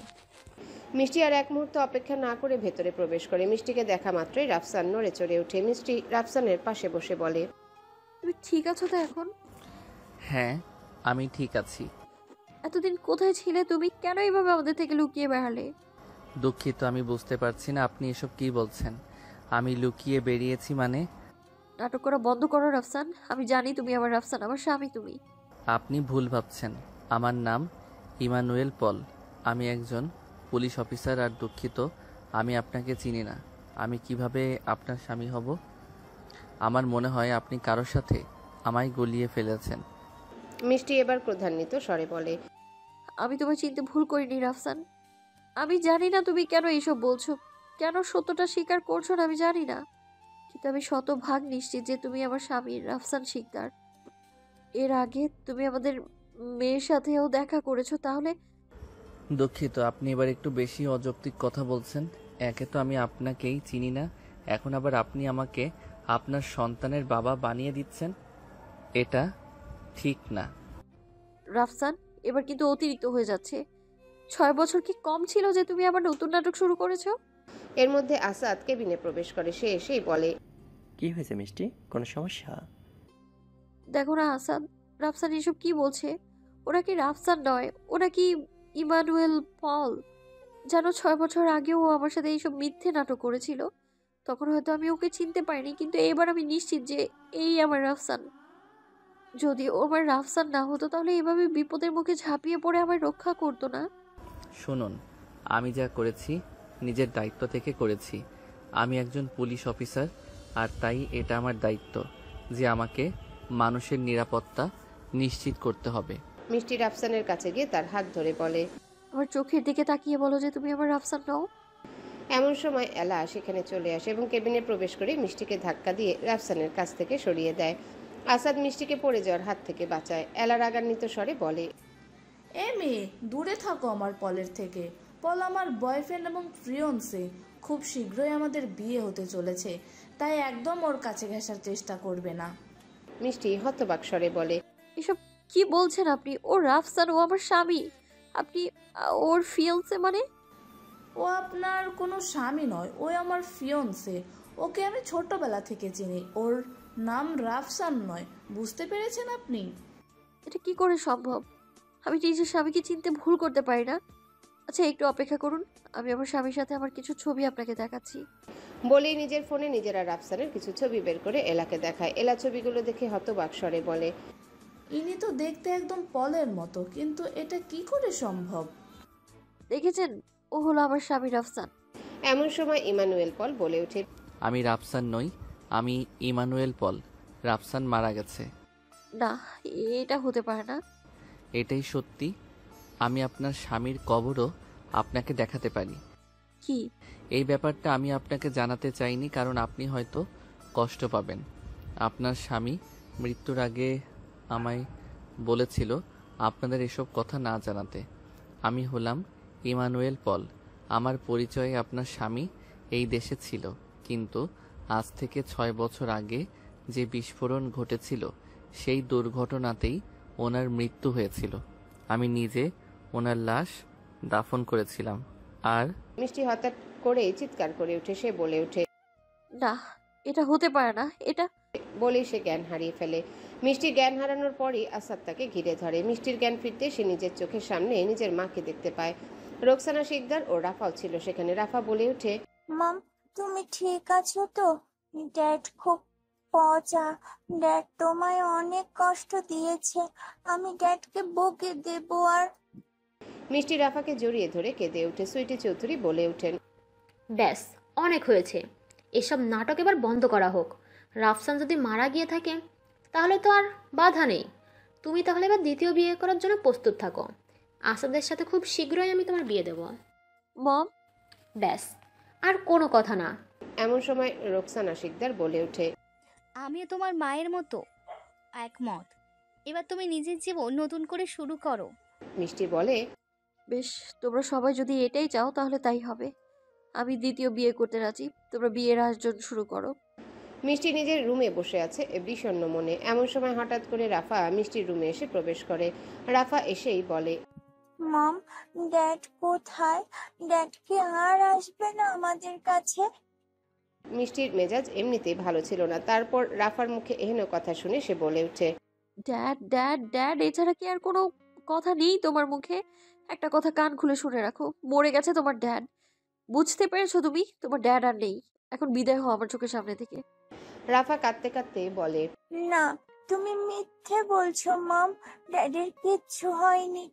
আমি তো ড্যাডকে দেখেছি। মিষ্টি এবার রাফার গায়ে হাত তুলতে যায়, এমন সময় আসাদ এসে রাফাকে আগলে নিয়ে বলে, এসব কি হচ্ছে মিষ্টি? তুমি রাফার সাথে এমন করছো কেন? ও তো ছোট বাচ্চা। বাচ্চা তো বাচ্চার মতোই থাকতে বলো না ওকে। কেন আমার মাথা খারাপ করছে ও? এদিকে রাফা কাঁদতে কাঁদতে বলে, তুমি দেখো না অ্যাঞ্জেল, মম এসব কি বলছে? ড্যাড নাকি মারা গেছে। আমি তো ড্যাডকে দেখেছি, বলো। আসাদ রাফাকে সামলানোর জন্য বলে, তোমার মম একটু অসুস্থ তো, তাই আর কি এসব বলছে। তুমি চলো, আমি তোমাকে একটু পার্কে নিয়ে যাই। ওখানে গেলে তোমার একটু ভালো লাগবে। বলেই আসাদ রাফাকে নিয়ে চলে যায়। এমন সময় হঠাৎ করে আমিনা মিষ্টির রুমে চলে আসে। আমিনাকে দেখে মিষ্টি ক্রন্দনরত স্বরে বলে, ওর ভাগ্য আমার কেমন পরীক্ষা নিচ্ছে আমি না। আর কত ধৈর্য ধরবো আমি, বলতে পারো? আমিনা বলে, আর তোমাকে ধৈর্য ধরতে হবে না আপু। তুমি আসাদকে বিয়ে করে নাও, তাহলেই তুমি জীবনে সুখী হতে পারবে। কথাটুকু বলার সময় আমিনার চোখে জল এসে জমে। তার কণ্ঠ শুনেও তার ব্যথা উপলব্ধি করা যায়। মিষ্টিও আমিনারে ব্যথা উপলব্ধি করতে পারে। সে মনে মনে বলে, কার সাথে কার বিয়ে হবে সেটা তো খুব শীঘ্রই স্পষ্ট হয়ে যাবে। আমি আগুন নিয়ে খেলছি আমি না। জানি না এই আগুনে শেষ অবধি আমি জ্বলে পুড়ে ছাই হয়ে যাব কিনা, কিন্তু এটা আমায় করতেই হবে। তাছাড়া আর কোনো উপায় নেই। বিকালবেলা রাফা হঠাৎ করে ভীষণ অসুস্থ হয়ে যায়। জ্বরে তার গা একদম পুড়ে যাচ্ছিল। ডাক্তার দেখিয়েও কোনো লাভ হয় না। তার শরীরের তাপমাত্রা দ্রুত বৃদ্ধি পাচ্ছিল। নিজের মেয়ের এই অবস্থা দেখে মিষ্টির চোখে জল চলে আসে। মিষ্টি রাফা শিওরে বসে অশ্রুসিক্ত কণ্ঠে বলে, আমায় ক্ষমা করে দাও তুমি মামনি। আমি অনেক বড় ভুল করেছি তোমায় বকা দিয়ে। দয়া করে আর মমের উপর রাগ করে থেকো না। প্লিজ তাড়াতাড়ি সুস্থ হয়ে যাও। এদিকে রাফা সমানে ড্যাড, ড্যাড করে চলছিল। রোকসানা শিকদার এসে মিষ্টির পাশে বসে। তাকে দেখা মাত্রই মিষ্টি রোকসানা শিকদারকে জড়িয়ে ধরে ক্রন্দনরত স্বরে বলে, আমি মা হিসেবে খুব খারাপ, তাই না মা? আজ শুধুমাত্র আমার জন্য আমার মেয়েটার এই অবস্থা। আমার তো জীবনটাই ব্যর্থ। না ভালো স্ত্রী হতে পারলাম, আর না তো ভালো মা। রোকসানা শিকদার মিষ্টির মাথায় হাত বুলিয়ে বলেন, নিজেকে দোষ দেওয়া বন্ধ করো মিষ্টি। যা কিছু হয়েছে তাতে তোমার কোনো দোষ নেই। এদিকে রাফা ক্রমশ বলে চলেছিল, ড্যাড, ড্যাড প্লিজ তুমি চলে এসো। তোমাকে ছাড়া আমরা কেউ হ্যাপি নই। মিষ্টি রাফার মাথায় হাত বুলাতে থাকে। এদিকে আসাদ রুমে এসে বলে, আমার ডাক্তারের সাথে কথা হলো। রাফাকে সুস্থ করার এখন একমাত্র উপায় হলো ওর ড্যাডির সাথে ওর দেখা করানো।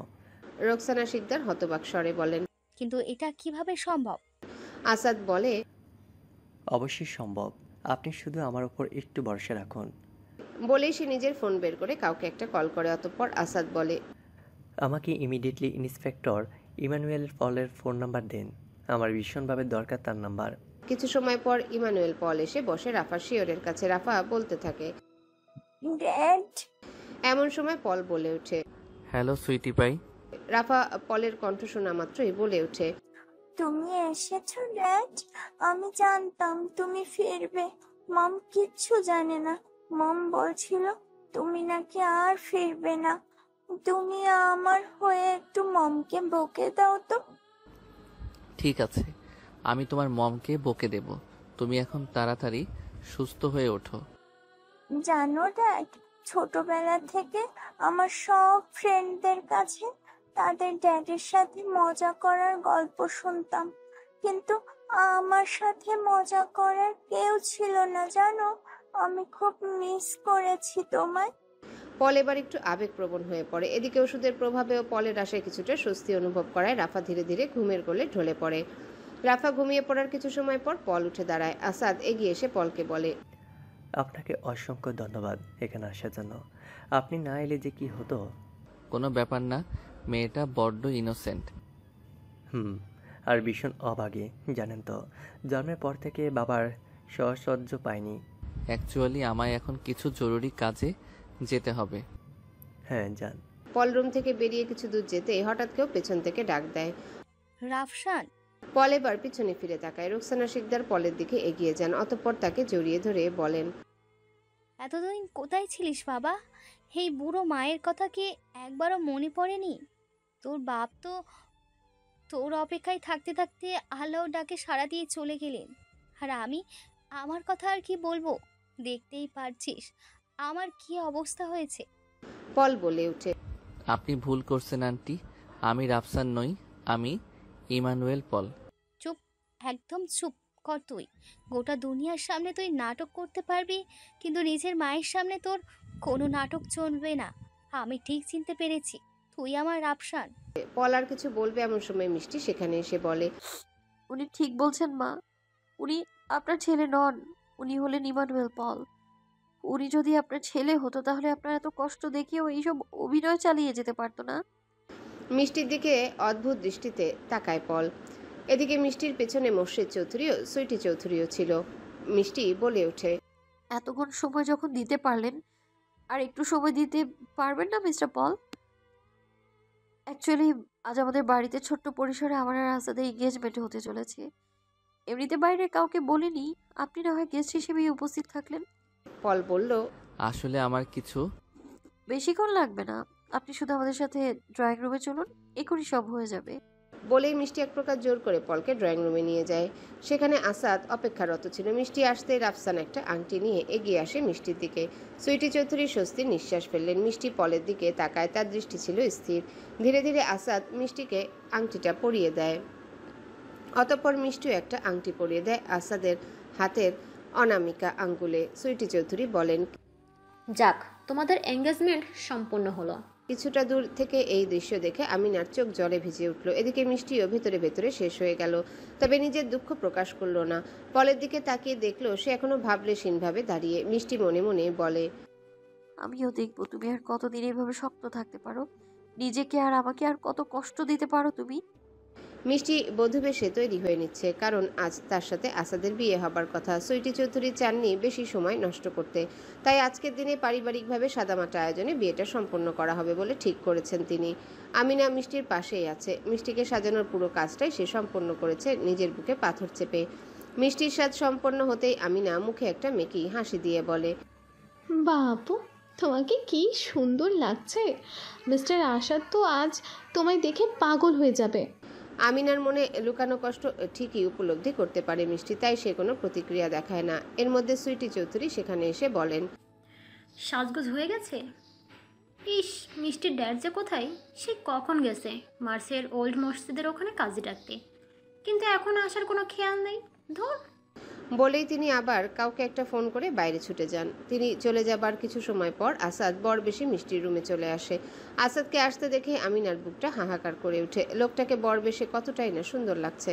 আমিনার মনে হঠাৎ করে একটা প্রশ্ন জেগে বসে, আচ্ছা, খুবই কি খারাপ হয়ে যেত যদি এই লোকটা আমার জন্য এইভাবে বর সাজতো? নিজের মনে আসে এই প্রশ্নের জন্য নিজেই লজ্জিত হয় আমিনা। মনে মনে নিজেকে ঝাড়ি দিয়ে বলে, ছি ছি, এটা তো কেমন চিন্তা ভাবনা আমিনা। আর কিছুক্ষণ পর লোকটা অন্য কারো স্বামী হবে, আর তুই কিনা তাকে নিয়ে এমন ভাবছিস। অতঃপর আমিনা আসাদকে বলে, মিস্টার আসাদ, আপনারা কথা বলুন, আমি আসছি। বলেই সে বেরিয়ে যায়। আমিনার যাওয়ার পানে ব্যথিত দৃষ্টিতে তাকিয়ে থাকে আসাদ। মিষ্টি আসাদকে জিজ্ঞাসা করে, কেমন লাগছে আমার বউ সাজে? আসাদ একটা দীর্ঘ শ্বাস ফেলে বলে, তোমাকে তো সব সাজিয়ে ভালো লাগে মিষ্টি, তোমার সৌন্দর্যের কোনো তুলনা হয় না। ধন্যবাদ। আচ্ছা, তুমি যা সিদ্ধান্ত নিয়েছো ভেবেচিন্তে নিয়েছো তো? কি হবে যদি তোমার পরিকল্পনা বেঁচতে যায়? যদি রাফসান শেষ মুহূর্তে এসে সত্যিটা স্বীকার না করে? তাহলে আমাদের ভালোবাসা মিথ্যা প্রমাণিত হবে। এখনো সময় আছে মিষ্টি, আবেগ দিয়ে না ভেবে বিবেক দিয়ে ভাবো। যদি রাফসান বিয়েটা না থামায় তাহলে কিন্তু আমাদের বিয়েটা করা ছাড়া আর কোনো উপায় থাকবে না। মিষ্টি বলে, আমার বিশ্বাস আছে নিজের ভালোবাসার প্রতি। আমি জানি রাফসান শেষ মুহূর্তে এসে বিয়েটা থামাবেই। এটা আমাদের ভালোবাসার পরীক্ষা। সারাটা জীবন তো আমি পরীক্ষাই দিয়ে গেলাম, এবার ওর পালা। এবার রাফসানকে নিজের ভালোবাসার পরীক্ষা দিতে হবে। আসাদের চোখে দুশ্চিন্তা অনুভব করতে পারছিল মিষ্টি, তাই সে বলে, চিন্তা নেই, আমিনার সাথে তোমার মিলন হবেই, এই দায়িত্ব আমি নিলাম। বলেই মিষ্টি আয়নায় নিজেকে দেখায় মনোযোগ দেয়। একটু পরে রাফা ছুটে আসে রুমে, তার সাথে রোকসানা শিকদারও আসে। রাফা এসে মিষ্টিকে দেখে বলে, ওয়াও মম, তোমাকে ব্রাইডাল লুকে একদম কুইনের মতো লাগছে। মিষ্টি হালকা হেসে রাফার গালে হাত বুলিয়ে দিয়ে বলে। তাই বুঝি? রোকসানা শিকদার এগিয়ে এসে বলেন। বৌমা, আমার কেন জানি ভীষণ ভয় হচ্ছে। কেন মা, আপনি কিসের ভয় পাচ্ছেন? আপনি তো নিশ্চিত যে আপনার ছেলে রাফসান এখনো বেঁচে আছে, আর ইমানুয়েল পলি রাফসান। তাহলে কেন এখানে এত ভয় কিসের আপনার? রাফসান বেঁচে থাকতে কিছুতেই আমার দ্বিতীয় বিয়ে হতে দেবে না, এই ব্যাপারে নিশ্চিত থাকুন আপনি। রাফাও বলে। হ্যাঁ গ্রানি, মম আমাকে বলেছে আজ ড্যাডের সাথে মমের বিয়ে হবে, তুমি এত চিন্তা করো না। রোকসানা শিকদার এবার একটু স্বস্তি পান। মিষ্টি বলে। আমি নিজের হাতে গিয়ে আমার আর আসাদের বিয়ের ইনভাইটেশন কার্ড মিস্টার ইমানুয়েল পলকে দিয়ে এসেছি, তাকে তো আসতেই হবে। মিষ্টিকে বিয়ের আসরে নিয়ে আসা হয়েছে। বিয়েতে সেরকম বাইরের কাউকে ডাকা হয়নি, শুধুমাত্র পরিবারের লোকজনই এখানে উপস্থিত, সাথে আশেপাশে কিছু প্রতিবেশী। শুধুমাত্র ইমানুয়েল পলের জন্যই আলাদা করে ইনভাইটেশন কার্ড বানিয়ে নিয়ে গিয়েছিল মিষ্টি। তাকে প্রধান অতিথি করেছিল নিজের বিয়েতে, কিন্তু সেই ইমানুয়েল পলেরই এখন কোনো আসার খবর নেই। মিষ্টি একটা দীর্ঘশ্বাস ফলে মিষ্টি ও আসাদকে পাশাপাশি বসানো হয়। কাজী সাহেবও ইতিমধ্যে এসে উপস্থিত হয়েছেন। আমিনা একটু দূরে দাঁড়িয়ে সমস্ত কিছু দেখছে। নিজের ভালোবাসার মানুষটা এভাবে অন্য কারো হয়ে যাবে সেটা ভাবতেই তার দু চোখে জল চলে আসছে। তবুও সে অনেক কষ্টে নিজেকে সামলে রেখেছে, কেননা আমিনা চায় তার মিষ্টি আপু ভালো থাকুক। নিজের সব আপনজনকেই তো সে হারিয়ে ফেলেছে, নিজের মা ভাই সবাইকে। এখন তো শুধুমাত্র মিষ্টি এমন একজন যার সাথে তার কোনো রক্তের সম্পর্ক না থাকলেও এমন এক আত্মিক বন্ধন আছে যা রক্তের সম্পর্কের থেকেও বেশি দৃঢ়। মিষ্টির জন্য সে হাসতে হাসতে নিজের জীবনও দিয়ে দিতে পারে। তার কাছে তো এটা কিছুই না। রোকসানা শিকদার রাফাকে কোলে নিয়ে বিষণ্ণ মনে দাঁড়িয়ে আছেন। মোর্শেদ চৌধুরীর চেহারাতেও বিষণ্ণতা ছায়া। এসব কিছুর মধ্যে যদি কারো চেহারায় আনন্দের আবেশ থাকে সেটা শুধুমাত্র সুইটি চৌধুরী। তার তো শুরু থেকে রাফসানের সাথে মিষ্টির বিয়েটা একদম পছন্দ ছিল না। এখন যখন রাফসানকে ভুলে মিষ্টি তার পছন্দ মতো ছেলেকে বিয়ে করছেন, তখন সুইটি চৌধুরীকে অনেক খুশি লাগছে। সুইটি চৌধুরী কাজী সাহেবের উদ্দেশ্যে বলেন। তাড়াতাড়ি বিয়ে পড়ানো শুরু করেন কাজী সাহেব, শুভ কাজে দেরি করতে নেই। কাজী সাহেব বলেন। একটু ধৈর্য ধরুন, বিয়ে হলো সারাটা জীবনের মতো একটা পবিত্র বন্ধন, এতটা তাড়াহুড়ো করার কি আসে? আমরা সবটা প্রস্তুত করতে দিন। আসলে কি বলুন তো, আমার মেয়েটা সারা জীবন এত কষ্ট পেয়েছে যে আমি চাই এবার এই বিয়ের মাধ্যমে ওর সব কষ্ট দূর হোক। কাজী সাহেব কাবিননামা প্রস্তুত করছিলেন। এদিকে মিষ্টি উদ্গ্রীব হয়ে বারবার দরজার দিকে তাকাচ্ছিল। রাফসান এখনো আসেনি, অথচ তার তো এতক্ষণে চলে আসার কথা। মিষ্টির দুশ্চিন্তা বাড়ছে, তাহলে কি রাফসান সত্যিই আসবে না? তার ভালোবাসা কি তাহলে মিথ্যা প্রমাণিত হবে? এদিকে কাজী সাহেব বিয়ে পড়ানো শুরু করেন। মিষ্টির অস্বস্তি বাড়ছিল। সে আসাদের দিকে তাকায়। আসাদও নিরাশ চোখে তার দিকে তাকিয়ে। আমিনা নিজেকে আর ধরে রাখতে না পেরে স্থান ত্যাগ করে। রোকসানা শিকদার মনে মনে বলতে থাকেন। কোথায় তুই রাফসান, তাড়াতাড়ি চলে আয়, এত বড় সর্বনাশ হতে দিস না। আর যদি সত্যি এই বিয়েটা হয়ে যায় তাহলে আমি তোকে কখনো ক্ষমা করব না। এদিকে কাজী সাহেব মিষ্টিকে উদ্দেশ্য করে বলে ওঠেন। মা, এবার কবুল বলো। মিষ্টি হতবাক চোখে কাজী সাহেবের দিকে তাকায়। দরজার দিকে তাকিয়ে দেখে এখনও রাফসান আসেনি। মিষ্টির চোখ দিয়ে টপ টপ করে অঝোর ধারায় পানি পড়তে থাকে। কাজী সাহেব বলেন। বুঝতে পারছি মা, বিয়ের সময় সব মেয়েদেরই কষ্ট হয়, কিন্তু এটা তো আল্লাহর তৈরি করা নিয়ম। কবুলটা বলে দাও, আমার আরও অনেক কাজ আসে, তাড়াতাড়ি কবুল বলো। সুইটি চৌধুরী এগিয়ে এসে বলেন। কি হলো, কবুল বলে দাও মিষ্টি। মিষ্টির অশ্রু যেন আজ কোনো বাদ মানছিল না। রাফসান আজ তাদের ভালোবাসাকে মিথ্যা প্রমাণ করে দিল। মিষ্টি বলে ওঠে। পারবো না আমি এই বিয়ে করতে, পারবো না আমি। সুইটি বলে। বিয়েটা করে না মিষ্টি, এমন কথা বলিস না। মিষ্টির মাথায় এবার হঠাৎ করে জেদ চেপে বসে। যদি রাফসান আমার ভালোবাসার মূল্য না করে তাহলে আমিও করব না, এই বিয়েটা আমি করব। এমন ভাবনা থেকে সে কবুল বলতে উদ্যত হয়। মিষ্টি কবুল বলতে যাবে এমন সময় হঠাৎ করে বাইক নিয়ে ঘটনাস্থলে এন্ট্রি নেয় কেউ একজন। সবাই হতবাক হয়ে তাকায়। বাইকে থাকা ব্যক্তিটি হেলমেট খুলতে সবাই হতবাক হয়ে যায়, কারণ এই আর কেউ নয়, রাফসান। রাফসান হেলমেট খুলে বাইক থেকে নেমে কাজী সাহেবের উদ্দেশ্যে বলে। একজন বিবাহিত মেয়ের স্বামী থাকা অবস্থায় দ্বিতীয়বার কিভাবে বিয়ে হয় কাজী সাহেব? এই বিয়েটা বন্ধ করুন। রাফসানের মুখে কথাটা শুনে সবাই উঠে দাঁড়ায়। মিষ্টির চোখে জল ছলছল করছিল। সুইটি চৌধুরী রাগী কণ্ঠে বলে ওঠেন। এসবের মানে কি? এই ছেলে, তুমি কি বলছো এসব? রাফসান সামান্য হেসে বলে। কেন শাশুড়ি মা, আমি কি ভুল কিছু বলছি? আপনি কিভাবে আপনার জামাই বেঁচে থাকার পরেও আপনার মেয়েকে দ্বিতীয়বার বিয়ে দিতে পারেন? ইসলাম মতে তো এটা সম্ভব না। সুইটি চৌধুরী বিরক্ত হন বেশ, বলেন, তুমি তো বলেছিলে তুমি রাফসান নও, ইমোইনেল বল। তাহলে এখন আবার নিজেকে আমার মেয়ের স্বামী দাবি করছো কেন? একটু অপেক্ষা করুন, সব জানতে পারবেন। আপাতত এই বিয়েটা বন্ধ করতে বলুন। মিষ্টি, তুই উঠে আমার পাশে এসো। আর আসাদ, তুই মিষ্টির পাশ থেকে উঠে গিয়ে নিজের ভালোবাসার মানুষের কাছে গিয়ে বসো। আমি এতদিন যেই ভুল করেছি সেই ভুল তুমি করো না। নিজের ভালোবাসার মানুষের অনুভূতির মূল্য দিতে শেখো। আসাদ রাফসানের কথা শোনা মাত্রই ছুটে যায় আমিনার রুমের পানে। এদিকে রোকসানা শিকদার এসে জড়িয়ে ধরেন নিজের ছেলেকে, অতঃপর বলেন, আমি জানতাম তুই আমার রাফসান। তুই কেন এতদিন আমাদের থেকে দূরে ছিলি? সব সত্যি বলবি আজ। রোকসানা শিকদার পাশে দাঁড়িয়েছিল রাফা। রাফসান নিজের মেয়েকে কোলে তুলে নিয়ে অসংখ্য চুমোয় ভরিয়ে দেয়, অতঃপর মিষ্টিকে বলে, আমি এতদিন পর ফিরে এলাম, তবু কি তুমি অমন দূরে দূরে থাকবে মিষ্টি? মিষ্টি অভিমানী সুরে বলে, হ্যাঁ, আমি দূরেই থাকবো। আপনার কাছে কেন যাব আমি? আপনি তো আমার থেকে দূরে থাকতেই বেশি পছন্দ করেন। দীর্ঘ 6টা বছর তো আমার থেকে দূরেই ছিলেন আপনি। আপনার থেকে দূরে থাকার অভ্যাসটা হয়ে গেছে আমার। আমি দূরেই ভালো আছি।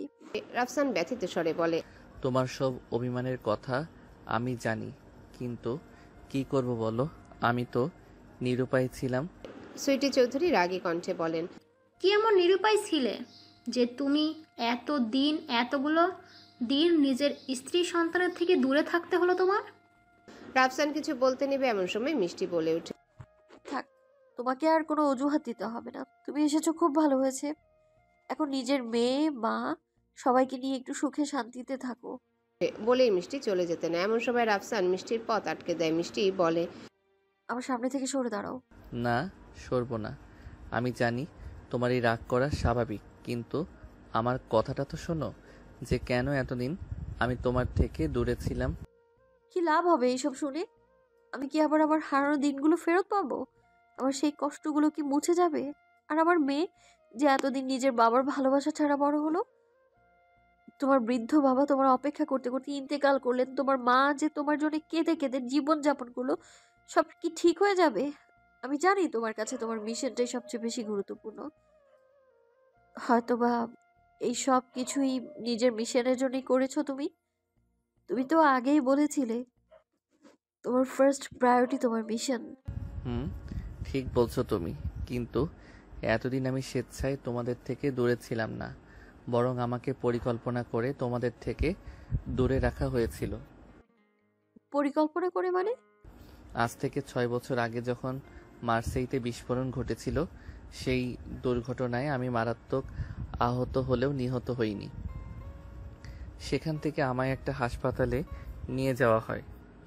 সেখান থেকে চিকিৎসার পর আমায় একটা লুকানো স্থানে স্থানান্তর করা হয়, একটা বদ্ধ কারাগারের মতো স্থান, যেখানে আমাকে দীর্ঘ 6 বছর বন্দি রাখা হয়েছিল। আর কয়েক মাস আগেই আমি ওই স্থান ছেড়ে চলে আসি। তারপর আমি পরিকল্পনা সাজাই এসব কিছুর পেছনে কে আছে তাকে খুঁজে বের করার জন্য, আর পরবর্তীতে খুঁজে পেয়েই যাই। তবে এসব কিছু খোঁজার জন্যই মূলত আমাকে ছদ্মবেশে থাকতে হয়েছিল এই কয়েক মাস। তবে আমি স্বেচ্ছায় তোমাদের থেকে দূরে ছিলাম না মিষ্টি। মিষ্টি আর নিজেকে ধরে রাখতে পারে না, রাফসানকে জড়িয়ে ধরে কান্না করতে শুরু করে, বলে ওঠে, কে কে তোমায় দীর্ঘ 6 বছর বন্দি করে রেখেছে, আমাদের থেকে দূরে সরিয়ে রেখেছিল? কে কে আছে এইসবের পেছনে? তার নামটা শুধু একবার বলো আমায়, আমি তার শেষ দেখে ছাড়বো। এরই মধ্যে কয়েকজন পুলিশ এসে চারিপাশটা ঘিরে ফেলে। মিষ্টি সহ বাকি সবাই অবাক হয়ে যায়। রাফসান পুলিশদের কিছু একটা ইশারা করে, অতঃপর বলে, যে এইসব কিছুর পেছনে রয়েছে সে এখন আমাদের মাঝে উপস্থিত আছে, তাকে সবাই খুব ভালো করেই চিনি। মিষ্টি বলে, কে সে? তার নামটা একবার শুধু বলো। রাফসান এবার মোর্শেদ চৌধুরীর দিকে তাকিয়ে বলে, বাকিটা কি আপনি বলবেন নাকি আমি বলবো? মোর্শেদ চৌধুরী ভয়ে ঘামতে থাকেন। সুইটি চৌধুরী অবাক স্বরে বলে ওঠেন, এইসব কিছু মানে কি? পুলিশ মোর্শেদ চৌধুরীর হাতে হাত করা পড়ায়। মিষ্টি ব্যথিত স্বরে বলে ওঠে, ড্যাড,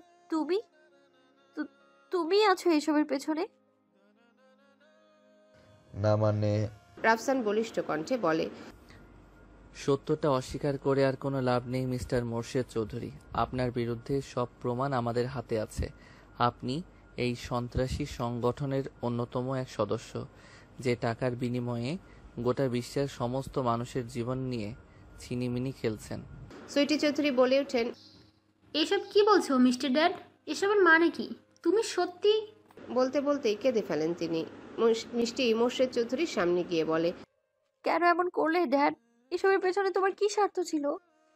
কেন এতগুলো দিন আমার থেকে রাফসানকে দূরে রাখলে? নিজের মেয়েকে এত কষ্টে রেখে কি লাভ পেলে তুমি? মোর্শেদ চৌধুরী বলেন, এছাড়া আমার কাছে আর কোনো উপায় ছিল না মিষ্টি। তুমি যখন অনেক ছোট ছিলে তখন আমার কোম্পানির মাঝখান থেকে অনেক লস চলছিল, আমি প্রায় দেউলিয়া হতে বসেছিলাম। সেই সময় এই সন্ত্রাসী সংগঠনের সাথে আমি একটা ডিল সাইন করি, যার ফলে আমাকে তাদের হয়ে কাজ করতে হয়।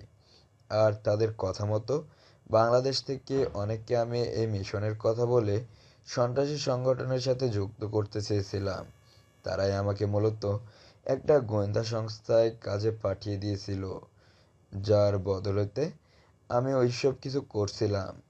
আর তাদের আদেশ মতোই আমাকে এতদিন রাফসানকে বন্দি করে রাখতে হয়েছিল, কারণ ও এই সংগঠনের ব্যাপারে অনেক তথ্য জেনে গেছিল আর ভূমধ্যসাগরের তীরে আন্ডারগ্রাউন্ড শহরে পৌঁছে যাচ্ছিল। মিষ্টি ও সুইটি চৌধুরী কাঁদতে থাকেন। রাফসান বলে ওঠে, আপনার সব অন্যায়ের শাস্তি এখন আপনাকে পেতে হবে, তার জন্য প্রস্তুত হন। মিষ্টি ও রাফসান পাশাপাশি বসে আছে। রাফসানের কোলে বসে আছে রাফা। সে একটু আগেই ঘুমিয়ে গেছে। রাফসান হঠাৎ করে মিষ্টির হাতে স্পর্শ করলো। মিষ্টির শরীরে এক অদ্ভুত শিহরণ বয়ে গেল। মিষ্টি বলল, আজ দীর্ঘ 6 বছর পর আপনাকে এতটা কাছ থেকে উপলব্ধি করতে পারছি। রাফসান মিষ্টির মাথায় হাত বুলিয়ে বলল, আমিও। মিষ্টির এবার কান্না পেয়ে গেল। রাফসান মিষ্টির চোখের জল মুছে দিয়ে বলল, কেঁদো না মিষ্টি, তোমার চোখের জল আমার সহ্য হবে না। আমি তোমাকে সবসময় হাসতে দেখতে চাই। মিষ্টি একটু হাসার চেষ্টা করে। রাফসান ঘুমন্ত রাফাকে বিছানায় শুইয়ে দেয়। অতঃপর মিষ্টিকে নিয়ে অন্য একটা রুমে যায়। মিষ্টির চোখ দুটো ঢেকে ধরে সে। মিষ্টি রাফসানকে জিজ্ঞাসা করে, কোথায় নিয়ে যাচ্ছ আমায়? এই তো, আর একটু অপেক্ষা করো, সব জানতে পারবে। একটু পরে রাফসান মিষ্টির চোখ থেকে হাত সরিয়ে নেওয়ার সাথে সাথে মিষ্টি অবাক হয়ে যায়, কারণ চারিপাশে ভীষণ অন্ধকার। মিষ্টি সামান্য ভয় পেয়ে বলে, রাফসান কোথায় তুমি? হঠাৎ করে ঘরের আলো জ্বলে ওঠে। মিষ্টি দেখতে পায় পুরো ঘরটা বেলুন, নানা রকম ফুলে সাজানো। হঠাৎ করে সামনে একটা বড় স্ক্রিনে কিছু ছবি ভেসে ওঠে। মিষ্টি সেখানে দেখতে পায় কিছু ছবি ভেসে ওঠে। রাফসান ও মিষ্টির বিয়ের কিছু ছবি। মার্সেই শহরে তাদের প্রথম দেখা হবার পরের দৃশ্য। মিষ্টি ও রাফসানের ভূমধ্যসাগরের তীরে কাটানো কিছু সময়। প্রথমবার তুষারপাতের সেই চুম্বনের মুহূর্তের ছবি। এছাড়াও তাদের আবার দেখা হওয়া সহ ভীষণ সুন্দর মুহূর্ত ভেসে ওঠে। মিষ্টি এসব দেখে আবেগপ্রবণ হয়ে পড়ে। রাফসান পিছন থেকে এসে মিষ্টিকে জড়িয়ে ধরে। অতঃপর বলে, তোমার আর আমার জীবনে অনেক অপূর্ণতা রয়ে গেল, তাই না মিষ্টি? মিষ্টি মাথা নাড়ায়। রাফসান আচমকা মিষ্টিকে কোলে তুলে নেয়। অতঃপর তাকে বিছানায় শুইয়ে দিয়ে বলে, আজ আমাদের মধ্যকার সব অপূর্ণতা আমি পূর্ণ করে দেব। বলেই রাফসান মিষ্টির কপালে একটা চুমু খায়। মিষ্টির মনে পড়ে যায় সেই দিনকার কথা, যেদিন তারা প্রথম মিলিত হয়েছিল। রাফসান ধীরে ধীরে মিষ্টিকে নিজের আপন করে নেয়, নিজের সাথে মিশিয়ে নেয় মিষ্টিকে। আমিনা অভিমান করে তার রুমের ব্যালকনিতে দাঁড়িয়ে আছে। আসাদ অনেকক্ষণ ধরে তার পানে তাকিয়ে দাঁড়িয়ে আছে, আর ধৈর্য ধরতে না পেরে আমিনার পিঠে আলতো করে স্পর্শ করে। আমিনা আসাদের হাতটা সরিয়ে দেয়। আসাদ ব্যথিত স্বরে বলে, এখনো রেগে আছো আমার উপর? না, আমি রেগে থাকবো কেন? আমার কি কোনো অধিকার আছে আপনার উপর রাগ করার? আমি জানি এসব তুমি রাগের মাথায় বলছো। আমি ক্ষমা প্রার্থী আমিনা। আমি নিজের অনুভূতি তোমার কাছে প্রকাশ করতে পারিনি। আর আমিনা হঠাৎ করে কাঁদতে কাঁদতে আসাদকে জড়িয়ে ধরে। আসাদ আমিনাকে সান্ত্বনা দেয়। আমিনা বলে, আমার এই দুনিয়ায় আপন বলতে কেউ নেই জানেন। আমি যে বড্ড অসহায়, কারো একটা সঙ্গীর প্রয়োজন আমার। আপনি কি আমার সেই সঙ্গী হবেন? আসাদ মাথা নাড়ায়। অতঃপর দুজনের মধ্যে কিছু সুন্দর মুহূর্ত অতিবাহিত হয়। আসাদ একটু পর বিদায় নিয়ে নিজের রুমে যায়। সুইটি চৌধুরী আজকাল বড্ড বিষণ্ণ থাকেন। তার স্বামী যে এত বড় অন্যায় করতে পারেন, নিজের মেয়ের জীবনটা শেষ করতে পারেন, সেটা তিনি কশ্চিনকালেও ভাবতে পারেননি। রোকসানা সিকদার সুইটি চৌধুরীর পাশে এসে বসেন। তাকে বোঝানোর চেষ্টা করেন যে অতীতে যা হয়েছে সেসব কিছু ভুলে যেতে, নিজের মেয়ে নাতনি তাদের নিয়ে বাকিটা জীবন শান্তিতে কাটাতে। সুইটি চৌধুরীও কিছুটা স্বাভাবিক হন। এমন সময় রাফা চলে আসে। সে ছিল রাফসানের কোলে। রাফা এসে সুইটি চৌধুরী ও রোকসানা সিকদারের উদ্দেশ্যে বলে, গ্রানি, তোমরা এখনো কি করছো? অ্যাঞ্জেলের বিয়েতে যাবে না? সুইটি চৌধুরী অবাক স্বরে বলেন, অ্যাঞ্জেলের বিয়ে মানে? আসাদের কথা বলছো? কিন্তু ওর বিয়ে কার সাথে হবে? তখনই মিষ্টি আসাদ ও আমিনাকে একসাথে ধরে নিয়ে এসে বলে, আজ এই দুই কপতিকে এক করতে চলেছি আমরা। ভূমধ্যসাগরের তীরে সুন্দর পরিবেশে দুজনের 4 হাত এক করে দিব। রোকসানা শিকদার খুশি হয়ে বলেন, বাহ, বেশ ভালো কথা। চলো এই শুভ কাজটাও সেরে আসি। রাফা আজ ভীষণ খুশি ছিল। ভূমধ্যসাগরের তীরে মনোরম পরিবেশে আসাদ ও আমিনার বিয়ে সম্পন্ন হয়। এখন মূলত সবাই একটি জাহাজে উঠে বসেছে এবং এই জাহাজে করে ভূমধ্যসাগর ঘুরে দেখছে। মিষ্টি জাহাজের একদম কিনারায় এসে দাঁড়িয়ে, রাফসান এসে তার হাতে হাত রাখে। দুজন একদম টাইটানিক পজিশনে দাঁড়ায়। মিষ্টিকে পেছন থেকে জড়িয়ে ধরে রাফসান। হঠাৎ করে মিষ্টি সামনে ঘুরে বলে, কি করছোটা কি? কেউ দেখে ফেলবে তো। রাফসান বলে, কেউ দেখবে না, সবাই নিজেকে নিয়ে ব্যস্ত আছে। মিষ্টি বলে, আচ্ছা, আপনার মিশনের কি হলো? এই মিশন করেই তো এতগুলো বছর আমাদের থেকে বিচ্ছিন্ন থাকলেন। সেই মিশন কি ছেড়ে দিয়েছেন? রাফসান বলে, ছাড়ো ওসব মিশনের কথা।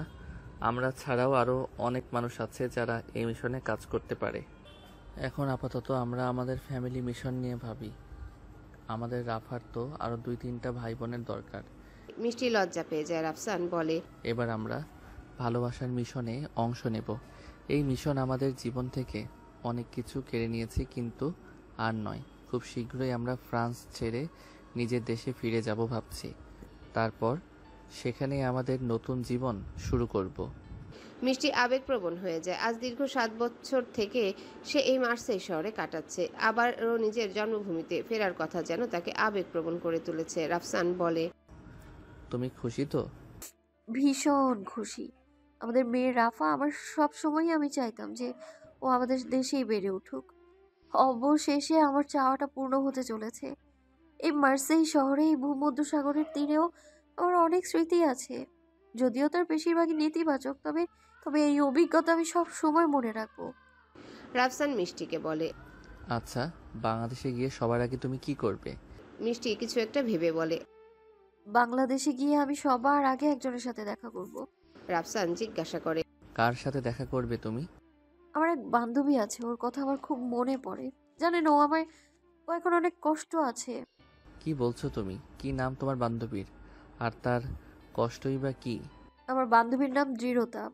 জানো, ও ভীষণ ভালো আর মেধাবী একটা মেয়ে। স্বনামধন্য একটা ভার্সিটিতে পড়াশোনা করেছে। যদিও আমার থেকে বয়সে ছোট, তবুও ওর সাথে আমার বেশ মিল আছে। বিয়ের পরই ওর জীবনে নতুন ঝড় উঠেছে। তুমি তো কখনো তোমার এই বান্ধবীর কথা আমায় বলনি। বলবো, ওর জীবনের কাহিনী খুব শীঘ্রই বলবো, তবে এখন না, ঈদের পরে। সে অনেক কাহিনী, এখন বলে শেষ করা যাবে না। আচ্ছা, অপেক্ষা করব। এমন সময় রাফা, আমিনা, আসাদ সবাই চলে আসে। মিষ্টি রাফাকে জড়িয়ে ধরে। অতঃপর একজন ক্যামেরাম্যান আসে। ভূমধ্যসাগরের তীরে দাঁড়িয়ে সবাই ছবি তোলে। রাফসান বলে, এখানেই তাহলে আমাদের জীবনের সব ঝড় শেষ হলো।